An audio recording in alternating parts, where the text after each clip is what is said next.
CNN is in extreme panic mode right now because they are getting absolutely walloped in the ratings. I mean, we did stories, what was it? Erin Burnett in the Key Demographic one day had less than 100,000 viewers. Oh, that's so bad. It hurts me to hear it. And I don't even want her to do well. I don't even like her. But less than 100,000 viewers in the demo. Just to put that in perspective for you, SecularTalk, of course, our YouTube channel, it gets about 40,000 views on average every single day. I was almost competing with Erin Burnett, who has a primetime slot on CNN. They are doing horrific. So Jeff Zucker is this guy who came in and took over. He's supposed to, revitalize the network from their shitty ratings. But now, of course, HLN, the crime news, is beating them. MSNBC is beating them fairly consistently now. And this guy has experience in making shitty entertainment programs get good ratings. But that doesn't transfer over into the hard news area, the 24-hour cable news area. That's a totally different beast.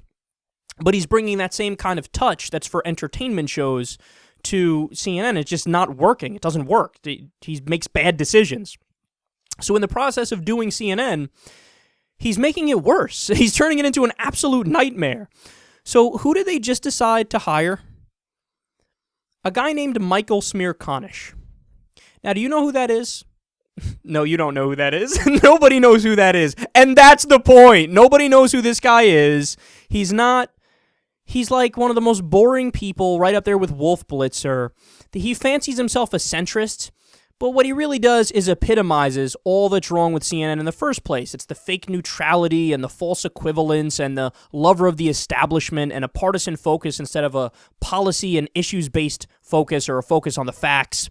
And he's also, again, he's just incredibly boring. Here, listen to some of this. Let me finish tonight with this question. Why was it so difficult to avoid the fiscal cliff? Especially where, in the end, we didn't even get a grand bargain. We got a quick fix. That's a question I'm sure voters who've been clamoring for compromise would like answered.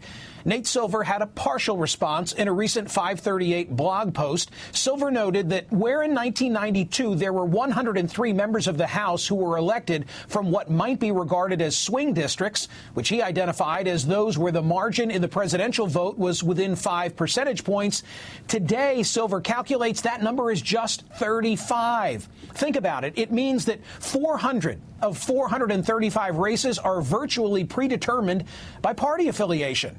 And as competitive districts have diminished, landslide districts where the presidential margin deviated by at least 20 points from the national.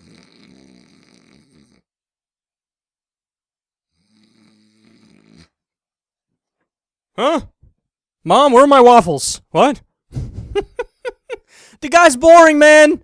The guy's boring. And he never makes good points either. I wouldn't just pick on the guy. You could be monotone and smart. You could have not a great delivery, but you make a hell of a lot of sense.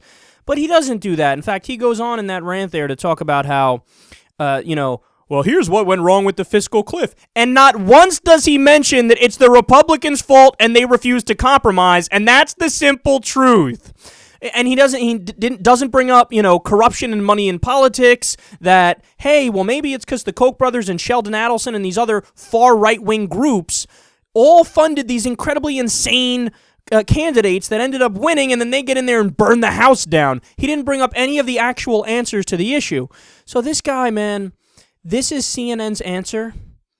Our ratings suck because we're being vanilla and boring, so bring in a more vanilla, more boring guy to make the ratings suck even more.